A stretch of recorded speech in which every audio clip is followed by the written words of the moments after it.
life and Job's friends, and why they were why they were not good people for Job, unfortunately. Pretty much, actually, if I was going to sum it up, that's actually a pretty good summary there. But so we kind of talked about before we went live. Sorry, guys, online.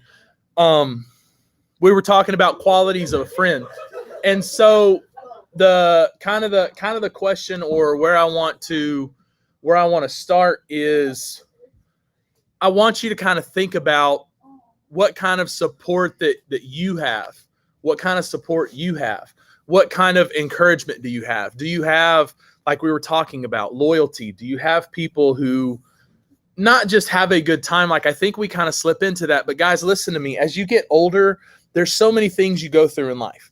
Unfortunately, there's just like sadness and heaviness and like all these things we go through. And I, as much as I love the friends that I've laughed with over the years and had a really good time, the ones that I needed in those moments weren't always those friends, or at least that wasn't the sort of support that I needed.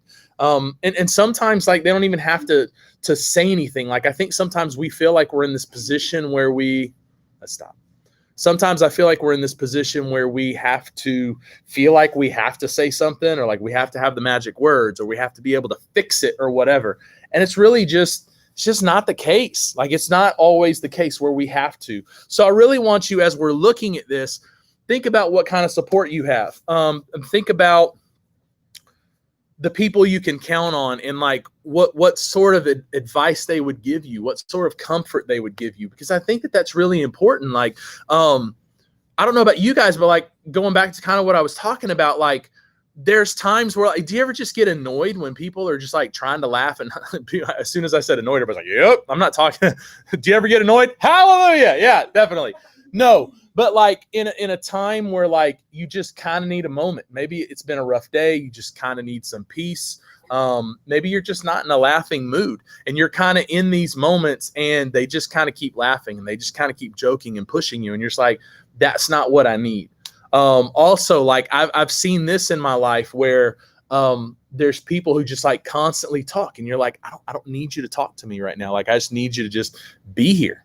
Like, just be my friend. Just be close to me. Maybe that's a shoulder, literally a shoulder to lean on.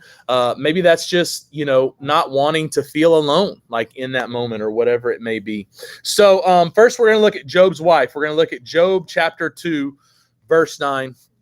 This is the only verse that we hear her actually say anything. Job chapter 2, verse 9, it says, "And then his wife said to him, 'Do you still hold fast your integrity? Curse God and die.'"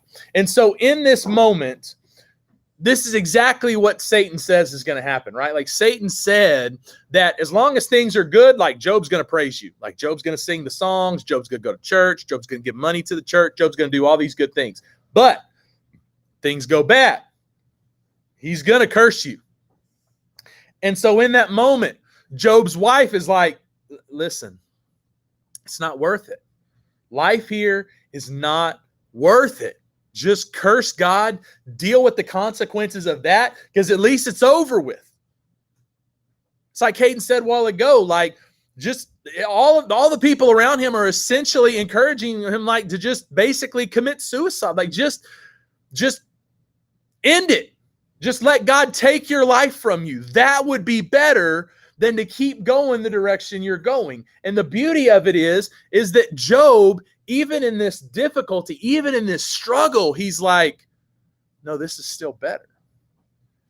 Because, see, Job felt, even in this struggle, even in this difficulty, that he was still in the palm of God's hand. Like, he still felt comfort in this. And that's not easy. Like, guys, I've been in difficult spots sometimes. I've struggled, and I can honestly tell you, I have not felt like that's where I was. Like, I have felt almost like I was in the opposite. God forgot about me. God abandoned me. Where is God in this? And it wasn't until I got older and I looked back that I realized that he was there, just not in the way that I could see and understand at that moment. Think of it like this. Some of you have already learned how to drive. Some of you may be in the process of learning to drive. Some of you maybe haven't started yet. for all of our sakes, I'm hoping that some of you never do, but that's beside the point. I didn't call out any names, point any fingers. But anyway, at some point, listen to me very carefully, because my grandpa did this, and I love my grandpa. But at some point, you're like, just let me drive already. I can do it. Stop talking to me.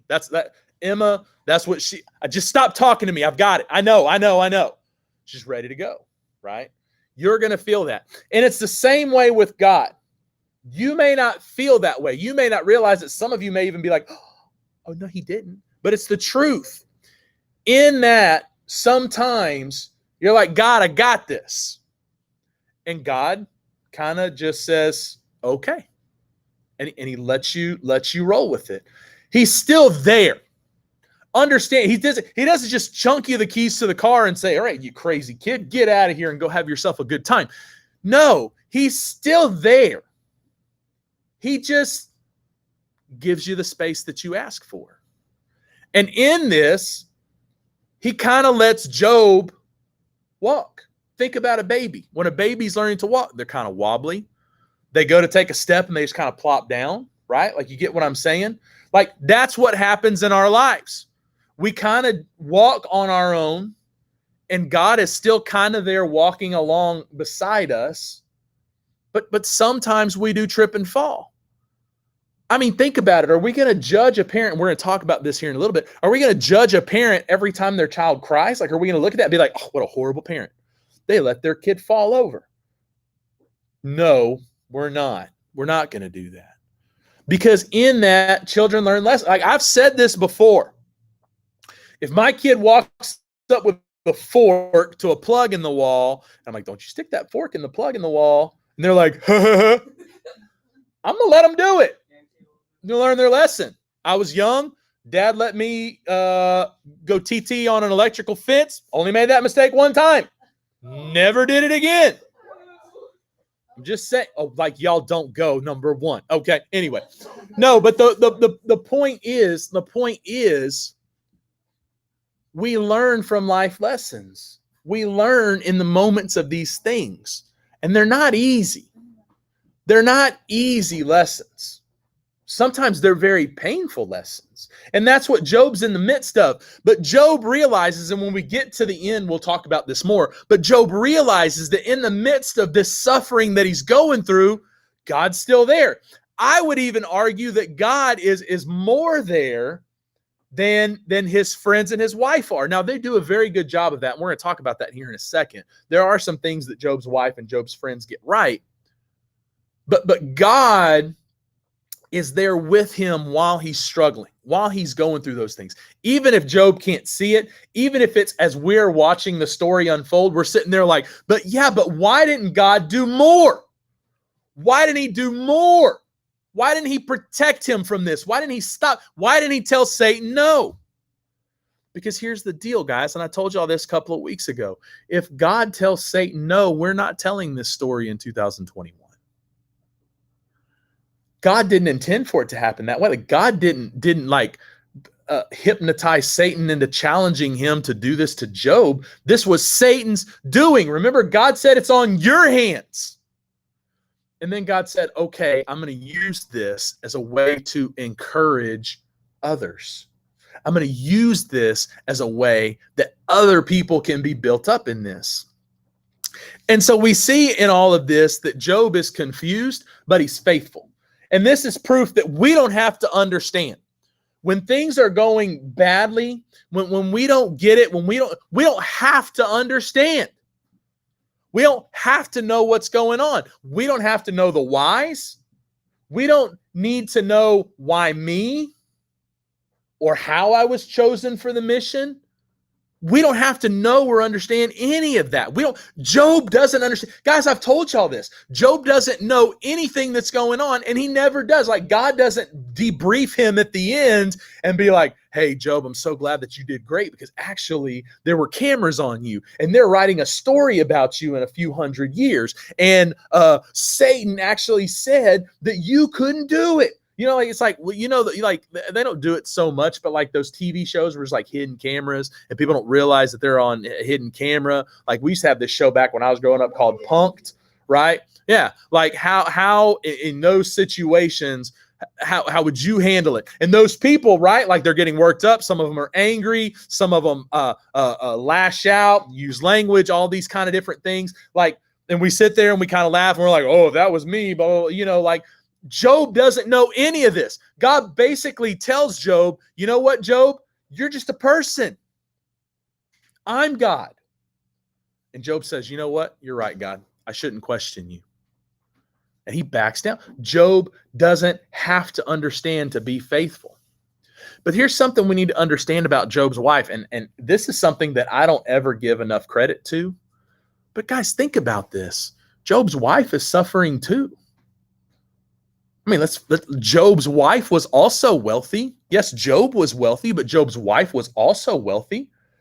She had standing hair appointments. She had a credit card with no limit. She also lost 10 children. And in that, she's hurting. Now, I think there's different reasons why. Maybe she wanted to be single. Maybe she wanted to be free. Maybe she felt like Job was cursed and she wanted to detach herself from him because he was cursed. Think about this guy. She's a wealthy mother. And think about how we ended the lesson last week. And now here's her pathetic husband.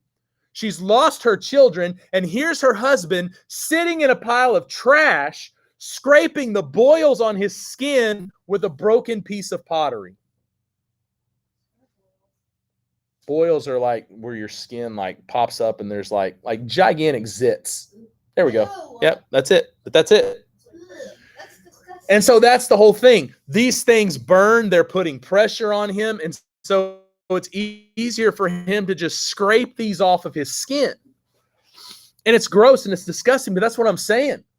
Like, this is not the life that Job's wife was living. She was great. They were having nice dinners. They had servants that did everything for them. And now all of a sudden, she has no children, no money, and her husband is sitting in a pile of trash, scraping the gigantic growths off of his body. It's rough. And I'm sure in this, she's angry. Like many of us have been angry at different times in our life when things have happened the way that they happen. She's angry, definitely. But this is the thing about anger, and I want you to listen close to me. This is one of those like little short mini lessons within the lesson.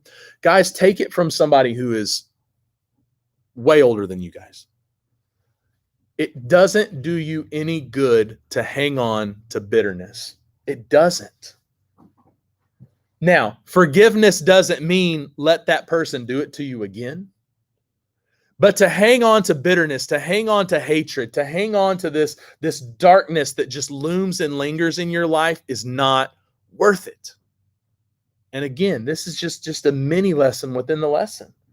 It's not worth it. And that's what Job's wife struggles with. And here's the thing. When we get to the end of the story, we don't really hear about Job's wife. And that makes me feel like she probably never changed her ways. She probably never got any better. She probably just continued to be a bitter, negative person. And we all know somebody like that. Sometimes it's people close to us. Sometimes it may be teachers or coaches that you have. But we all know those bitter people who just hang on to it. Like everything makes them mad. Everything rubs them the wrong way. And they just hold on to it. And in this, she needed to let it go. And Job is trying to be a good example to his wife, because as she's telling him to curse God and die, he's like, oh, you foolish woman. And I know we're like, oh my gosh, he called her a fool. We're going to talk about that later. But he doesn't mean it in that sense. This is the thing. God understands our fear. God understands our... We may think he doesn't. We may think, well, if God understood, he would never let me be in this situation. If God knew what it was going to do to me, if God knew how close I was, if God knew how much anxiety and sadness and all of this that I'm feeling, I'm not Job. God wouldn't put me in this position. But God knows what he's doing. And it's a test. I'll be honest, it's a test, but it's a test that he's hopeful you'll pass. Listen, as a teacher, there's a lot of kids I give tests to, and some of them I wish I didn't have to give tests. I wish I didn't have to give a test to because I knew they weren't going to do well on it. But I was forced to give tests to those kids. But there's other kids where I loved that moment where they did better than they thought they would. That's such an exciting moment. And that's what God wants for us. God wants for us to realize the potential of a relationship with him and how much that grows us and how we feel in the end. Because here's the deal. God knows our futures, and today is only temporary. God knows our futures, and today is only temporary. So he doesn't want us to hang on to this bitterness. He doesn't want us to hang on to this bad day. He wants us to move on from it. He wants us to realize that there's so much more for us in the future. And Job gets it. Job gets it. That's why he doesn't hang on to the bitterness. That's why he tells his wife, like, you're talking like a woman who doesn't know. Stop it. Job gets it. His wife doesn't. She's hanging on to it. And so then we move into Job's friends a few verses over. Job chapter 2, verses 11 through 13. I'm sitting here looking like I don't know where my Bible is. Job chapter 2, 11 through 13, it says, Now when Job's 3 friends heard of all this evil that had come upon him, they came each from his own place, Eliphaz the Temanite, Bildad the Shuhite, and Zophar the Naamathite. And they made an appointment together to come to show him sympathy and to comfort him. And when they saw him from a distance, they did not recognize him. And they raised their voices and they wept. And they tore their robes and they sprinkled dust on their heads toward heaven. And they sat with him on the ground 7 days and 7 nights. And no one spoke a word to him, for they saw that his suffering was very, very great. I wish I could stop the lesson right there. That is friendship. Guys, listen to me. Listen to me very carefully, because you're going to be in this situation. You've probably already been in this situation. You're going to be in a situation where you're sitting across from or next to somebody who has experienced something horrible. Guys, within minutes, I have been with people and talked with people who lost someone very close to them unexpectedly. In all kinds of different tragedies, car accidents, suicide, more than I would ever care to. And I can tell you, not a single time did I know what to say. I would sit there and I would just, what I find myself saying over and over again is just, I wish I knew what to say right now. I just don't. And I stop there and I leave it at that. Because here's the deal. What we're going to see here is Eliphaz and Zophar and other homie that I can't remember his name, Bildad. They're going to screw this up royally. Let's just leave it at that. For 7 days and 7 nights, they sat there with him, and they didn't say a word. Guys, they walked up. They saw him across the way, and they're like, is that Job? Dude looks bad. And it's not like an insulting thing. It's like this is worse than we thought. And so they weep and they cry out, it says. Like, you ever get like in that moment where you're crying and like funny noises come out of you? Like, that's kind of where they're at. It's okay to laugh at that. You're laughing at yourself. That's okay. Unless you're laughing at me, and in which case that's rude. Stop it. No, but in this, they're hurting for their friend. And so just like he tore his clothes and covered himself in ashes, like we talked about earlier, David did the same thing. Jacob did the same thing. All of this has happened. His friends who mourn with him mourn the same way. They weep and they cry and they tear their clothes and they cover themselves in ashes. That's just symbolically what they did when they mourned. I know it's kind of silly to us, but that's what they did. And so there's a few things that Job's friends get right, and I want to touch on this real quick. First off, they came to him in his time of suffering. That's what we got to do. When you know someone's hurting, here's the problem. This is the worst thing you could tell somebody. And I've been guilty of this I don't know how many times. So I'm totally talking to myself. I'm trying to help you. You're going to get to a place one time where someone in your life was hurting and you were scared to go to them.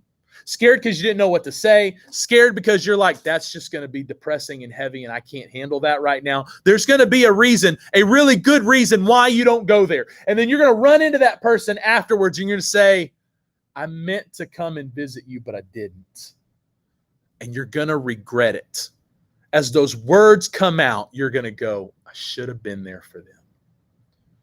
Maybe because they would have been there for you. Maybe because you hate the idea of them having to go through it alone. Maybe because that's what the whole meaning of friendship and brotherhood and camaraderie is. But they came to him in his time of suffering. Secondly, they mourned with him. We already talked about that. Let's roll on. But then they spent time with Job in silence. Here's the deal. A lot of times we spend time with people and we're trying to get something out of it. When you spend time with someone in silence, you're saying it's 100% for you. It's 100% for you. Because think about it. If I need something, like if I go sit with Jake and I'm like, eventually if I'm like, hey, Jake, I'm going to come hang out. We're going to sit and talk. Eventually, whatever I need from him is going to come out. Same thing with Angela. If I'm texting Angela and I'm like, hey, Angie Pangie, what's up? NM, dude, hashtag. I don't know. I'm not even going to start with the hashtags again. But anyway, stop it, Robert. Stop it. That's exactly right. But eventually it comes out what I need, what I'm looking for from that person, right? If you sit in silence with someone, you're saying, my time is your time. I don't think you're good.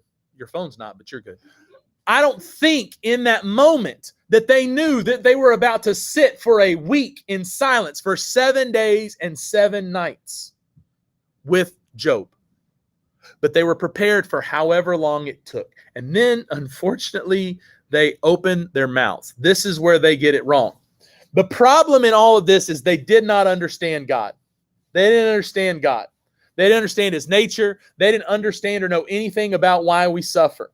If we look at Job chapter 5, verse 4, we're going to get, and there's a lot of idiotic statements. I'm just going to summarize some of these. Job chapter 5, verse 4, his children are far from safety. They are crushed in the gate, and there is no one to deliver them.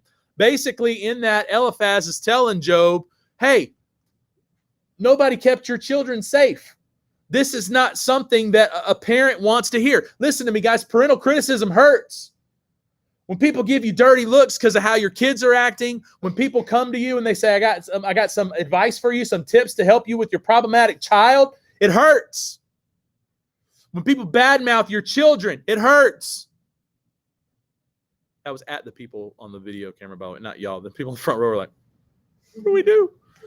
It hurts. It hurts. In this, Job is already blaming himself for his kids not being safe. Then Eliphaz says this. He's got to be like, you're right. I didn't keep my children safe. Moving on to Job chapter 8, verse 4. It says, if your children have sinned against him, he's delivered them into the hand of their transgression or into the hand of their transgressor. Basically, he's sitting there telling him, your kids were sinners. Now they're having to pay the price. Maybe they're in hell. This is literally the hands of their transgressor. They're facing the punishment for what they did. And this goes hand in hand with Job chapter 20, verse 10 through 11. And I'm just going to kind of translate here what it says. He's like, your children were basically in a lowly place. They were begging with the poor. They were in a bad spot. And in the prime of their life, in their youth, in their vigor, in their celebrating, remember they were all together partying at their brother's house, they died. These are the words of comfort. You realize how much better it would have been for them to just keep their mouths shut? Like, you were doing great for 7 days. Then you just give them a nice little bro hug and then walk away. But then they start trying to comfort him with all these words. And so God Job chapter 42, verse 7. This is jumping way towards the end. 42, verse 7, he says, and after the Lord had spoken these words to Job, the Lord said to Eliphaz the Temanite, my anger burns against you and burns against your two friends, for you have not spoken of me what is right, as my servant Job has. He's like, I'm so angry with you guys for giving him this bad advice. Because think about it. Job is in the midst of a test. This would be like you sitting next to your friend and your friend telling you the answer to number 13 is C. And you looking at them and going, it's a true false question, you idiot.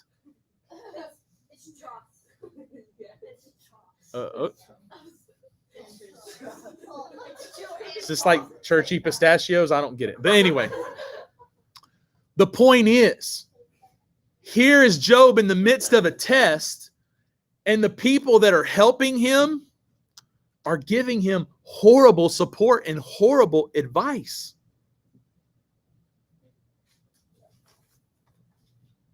Job chapter 16, verse 2. Job hears a couple of their comments. This is early on in their speeches. Job chapter 16, verse 2, he says, I have heard many such things. Miserable comforters are you all. He tells them, he's like, oh my gosh, why am I listening to you guys? Because you're miserable comforters. This is not what he needed in this moment. Job knew God, and he was right. Like Job argues with them, and he's like, no, I haven't sinned. No, I haven't done anything to deserve this. And they're like, yeah, you have, Job. You just can't remember. Think a little harder, you'll remember, but you did something wrong. Job's like, I did nothing wrong. And this goes in line with what God said about Job in the beginning, which was he was a faithful and upright man, a man of integrity. Remember, that's what his wife insulted him for. She's like, you're going to continue to hold on to your integrity? Let that go. Curse God and die. And Job remains faithful. He didn't understand. He didn't know why. His wife's telling him to give it up. His friends are telling him it's all your fault. And he remained faithful through all of it. And in the end, God's like, he was right. You should have listened to him. This wasn't his fault. He didn't do this. He didn't deserve it. He knew me better than you do. You have a lot to learn from Job. He should be comforting y'all, not the other way around. I'm going to wrap this up. I'm going to go back to what Job said in the beginning when he was talking to his wife, what I told you all about the whole foolish thing. Job chapter 2, verse 10, this is what it says. But he said to her, you speak as one of the foolish women would speak. Get back in the kitchen. I'm just kidding. It doesn't say that. But he said, I shouldn't have said, I need to edit that. But he said to her, you speak as one of the foolish women would speak. I'm sorry, stop. Shall we receive good from God and not receive evil? And in all of this, Job did not sin with his lips. Let me tell you what's going on here. Let me wrap this up. Job's not calling his wife dumb. He's like, we know God. We know God's nature. God loves us. He would not do this. And that's the same thing I want to tell you guys. God does not look for ways to make your life miserable. Stop thinking that. Stop blaming him for that. Stop thinking that it's all his creative doing. There are evil and wicked people who do selfish and hurtful things in this world. And we blame God for it? And I know what you're saying. Why did he create that person? Why didn't he stop it? Guys, I've asked these questions myself. And what I've come to is if God went through like a verification process of who he would create, none of us would be sitting here right now. Hear me very carefully when I say that. Not one. You want proof? For all have sinned and fall short of the glory of God. And if one of you wants to stand up and say, not me, first off, you're a liar. Secondly, I wouldn't be so quick to make that assumption. Because none of us are good enough to have ever been created. Not only that, let's say that he just lowered the standard a little bit. Okay, Robert, well, you're talking in extremes. Okay, haha, I'm a sinner. Okay, let's lower it a little bit. If God only created goody-goody, churchy people, some of y'all wouldn't be here. Let's just be honest. Or I'll go a step further. Some of us wouldn't be here. I'll rope myself into that. But think about the type of people that would be walking around. It would just be a bunch of goody-goody robots who only spoke in Hillsong lyrics and had blonde hair probably and perfect skin. Hate them. No, but seriously though, guys, there would be, listen to me, there would be no victory. There would be no transformation in that. If God only created people who were the churchy type or the goody-goody type, there's no victory in that. It's like the video that I've showed y'all before about like the old man who plays t-ball or the old man that's in kindergarten. Same video, which just takes place in a different environment. He's killing it. He's crushing kindergarten. He's hitting home runs in t-ball because there's no challenge there. But when life is challenging, that's where the victory is. And that's where your faith is tested. And that's where you grow. And I know right now, some of you are sitting there going, you just don't get it. More than you know. More than you know, I get it. I've sat there and had the thoughts that some of you have wrestled with. I've had the questions of why did my loved ones do this to me? I've thought about that. I've laid awake at night. I've woken myself up screaming and crying. I've asked God why I can't have children. I've cried when my wife has told me that we lost another one.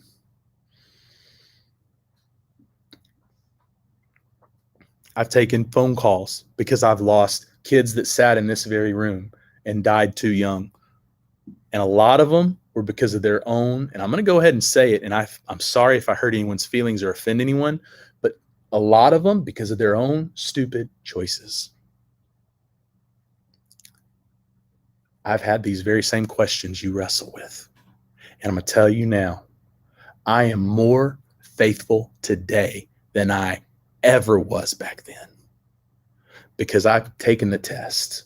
I've gone through the fires.